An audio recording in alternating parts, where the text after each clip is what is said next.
Bro, like, what is this world even coming to? Victor Wembanyama, 7'7". Goes from 7'3" to 7'4" to 7'7". Boban has to look up to him. That is insane. NBA Today, Boban talked about how he has to look up to Wemby. Kevin Hart talked with Victor Wembanyama about being the face of the NBA. Wemby gave his thoughts on that, and an article came out talking about the Spurs and how they have a chance to really elevate themselves within the Western Conference. And we're going to talk about it all here on Spurs Digest with your host, Keenan Warner. And guys, we want to thank you again every single day for helping us get to 10K, and we are excited for the rest of this offseason to get right to the season. The season's right here. Preseason is right about to end, and then we get the NBA season. We finally get to see our Spurs play basketball that are going to count in the win-loss column. I'm excited about it, but if you guys haven't yet, hit that subscribe button so you don't miss all the daily content we have coming for you. But let's get underway with it. Boban, I'm 7'4". I'm looking up at Wembanyama like, no way. This is him talking about him being 7'3". Because obviously it was 7'3", and then now he's 7'5" because he grew, but he probably grew from 7'5" to 7'7". Windhorse says, I think he's approaching 7'7". And when you can do things like this, give good credence to that argument. Like, what are we doing here? A put back dunk, and he's just, I'm just standing. This is Boban after holding onto the rim on his tippy toe. So in kind of comparison with that, you've got Wemby here who's almost like flat-footed. Yeah, this guy is insane. This guy's an alien. This guy's a freak. This guy is right here like this. This guy is just insane. And with this fact, and with him being an alien, the face of the NBA should be signed and sealed and delivered, in the best words of Stevie Wonder, to him. Because we'll talk about the face of the NBA and what they all have in common and what Wemby shares that maybe some of the other players in the league don't share with him. But Wemby talked about this on Cold as Balls with Kevin Hart, the YouTube series, about his belief that one day becoming the face of the NBA. He said, of course, Wembanyama said, if he saw himself in that role, I think there can only be one face of the NBA, and it's definitely there. Meaning it's there for the taking, and it's there for him to take. He has been a guy who's openly talked about, yeah, I want the pressure. Yeah, I want to be face of the league. Yes, I want to be the greatest. He comes in, he strives to be the greatest. Players like Anthony Edwards, not that Anthony Edwards doesn't strive to be great, because he strives to be great, of course. No shade around Anthony Edwards, great player. But he talked about being the face of the NBA. He was like, nah, don't really want it. And hey, it might be a lot on your shoulders. We see what happens to LeBron every single day. But this guy, Wemby, he wants to be that. And when you're putting up numbers like this, why wouldn't you want to be that? See that 7'3" height there? It's probably a little taller than that. But 24-11, 4-4. Shot 48% from the floor, 35% from three last season. And he's only taken that up a notch this preseason. I mean, this preseason, just to give some context on how good he truly has been. He's averaging 17 points, 8 rebounds, 5 assists, 1.5 blocks, 1 steal per game, 5 turnovers, which I'm not too mad at. He's had the ball in his hands more than he's naturally going to have it. But he's shooting 63% from the floor, 45% from 3, and 88% from the line. It's almost a 60-40-90 season. And you hear the 17, 8, and 5, and you're like, okay, that's cool. It's in under 20 minutes. His per 36, 31, 15, and 9, with 2.5 blocks and 2 steals a game. 31, 15, and 9 is what he's putting up in these preseason games. Obviously, we know the competition's going to be going up. Duh. But we saw against the Pacers, who did have most of what they're going to be throwing out there this season on the floor, playing consistent minutes with Wemby, and Wemby dominated the game. As you're going to see a lot, and you're going to hear that phrase, he dominated the game. He just did Wemby things where you're like, oh, wow, look at what I do. Plays like this I love from Wemby, because this is just, him in the paint doing what he does best, and that is utilizing his size. It's not the freak plays, it's not the athleticism there, but it's the understanding. Here, this is the work that Wemby's been able to do off the bounce, off ball, being able to really organize and kind of orchestrate an offense. This is what he has added to the game. I could just let this run and go on. But obviously we know what the defensive prowess is. That block rebound is something he needs to do more because he can do that so often. But it's just getting like little things like that where he can just tip a ball because he is so talented and so athletic. And then plays like this where you can, okay, those are the threes that we want him to take. Those are the easy looks that we love for Wemby to get in rhythm. But when you can, get downhill, get to the basket.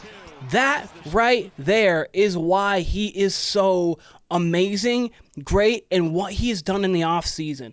The threes aren't just the pull-up transition 28-footers. I'm fine if you take that as a heat check. I don't need that 16 seconds in the shot clock when you're 2 of 6 from the floor because you aren't Steph. Let's talk a little bit more about the faces of the NBA. This is a graphic that I don't even fully 100% love and guarantee, but really start from Wilt on, because obviously the league, Wilt and Bill on, the league was learning itself, George, Mike, and we understand what's going on there. But the thing about Wilt and Bill, you have the ultimate winner, and then you have the guy who originally set the rule book. Two freaks in their own way. Bill Russell not losing a Game 7, guy who has 30 and 40 in a Game 7, those kind of things. Kareem Abdul-Jabbar, the skyhook, something we've never seen before done to that capacity, and a dominating force in which we had never seen the likes of him. Bird and Magic. All-time great passer, the likes we had never seen up to that point. Bird, just a natural knack and magician, the work ethic, and just the package that we had. A guy who is the quote-unquote white man in the black man sport kind of thing, taking it over. Things that at that point we hadn't seen. We know Michael Jordan throughout that whole time. I understand Hakeem had that little run there in the middle. But really, it was Michael Jordan through that time. What did Mike have? He was flying through the air in ways we had never seen. The key here is like we've never seen. Shaq, the dominating presence in the modern era like we've never seen. The way he, 36 points, 15 rebounds in the playoffs. In the finals, rather. Over those 3 finals, he was with the Lakers winning in finals MVP. Kobe, mimicking Jordan, the way his Mamba mentality, the way he approached things, people looked up to him. He was the spitting image of Mike in ways we have never seen. Everyone tried to do it. No one did it like Kobe. LeBron, 6'8", 250, athleticism just to high peak. We go to here. I don't love Kevin Durant being within that. I think he is one of the pillars, but not the face. Steph Curry, greatest shooter we've ever seen. But even Kevin Durant, 7-foot guy with handle like we've never seen. And then we get to this guy who is 7'7", doing things we've never seen. This is why he is set up to be the next face of the league. You have to have unique qualities about you, things that make you stand out, and then obviously the winning and the stats and all of that stuff comes with it. You need the MVPs, you need the championships, you need the domination over the league, but he walked into the league as pretty much, if not the best defensive player, and he's the best defensive player now. We were worried if the offense would come along. Yeah, it's come along. 24-11 last year. It's come along. So, Wemby is set to be the face of the league more than anybody at this point, and is going to continue to be that way. But an analyst talks about Wemby will be able to lead the Spurs to a top 8 finish in the West, and it's because of everything we've said so far. It's been how he's dominating in the preseason and looking like a different player. The mentality has changed and the physical play has changed. It is just he wants it. The trending towards the face of the league and him actually wanting that title. Those are the things that help lead this too. Obviously, 24-25, as we know, derailed by injuries, ended 34-48. We had a team who was ready to be a play-in team and maybe get to that playoff realm, but unfortunately, Wemby goes down with the blood clot. We get De'Aaron Fox's finger healthy. He's obviously out right now with the hammy, but We get those kind of things happen in a season, and it's okay. We weren't winning it all last year anyway. The Spurs aren't likely to contend without another star alongside Wemby and Fox. That's a true statement. The thing is, we have the personnel to turn Castle or Harper into that star, and we'll be fine. And we'll be just fine.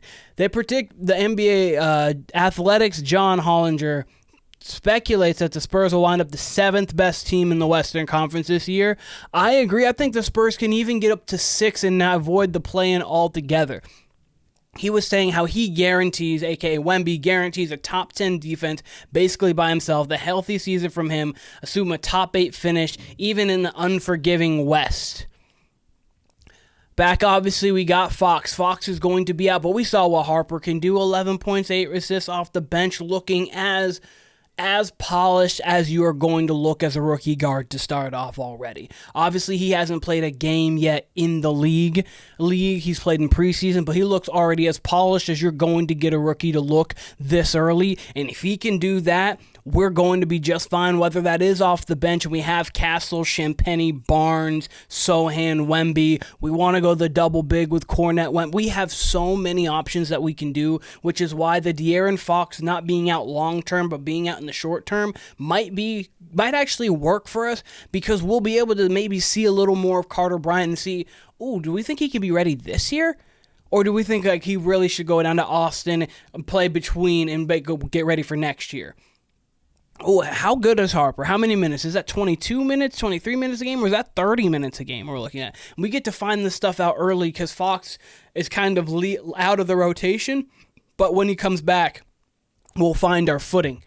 I wanted to show 2 things here real quick before we leave this for this video. This is the Rockets the past 5 seasons. They were 17-55, 20-62, 22-60, 41-41, 52-30. You saw the improvements over the year, but you saw there was just a year when you had the talent and it all come together, bump. Sengun comes along. You have Fred VanVleet. Tari Eason gets better. Amen Thompson gets better. Dylan Brooks, you add in a veteran. You get Steven Adams, another veteran. And then you start to just get those pieces and go up. We had the same thing a few years back with Sacramento. Obviously, Sacramento, after De'Aaron Fox is left, we're not worried about them. But before this, 31-41, 31-41, 30-52, 48-34. You get that big jump. You get that big jump from these teams. You get those big jumps from those players. And then we obviously know what has been going on with the Spurs. 22-60, 22-60. 34-48, but obviously we dealt with injuries towards the back half of the season. That easily could have been 41-41. They're poised for that next jump. We've got the superstar, we've got the star, we've got the ancillary pieces around him, we've got the veteran presence in Harrison Barnes and De'Aaron Fox, who doesn't feel like a veteran's veteran, but he is. Luke Cornett's another veteran. Kelly Olynyk, another veteran. So we've got the veterans, we've got the leadership, we've got the coaching. I think Mitch Johnson's going to do a good job this year, and if not, we got Pop still there.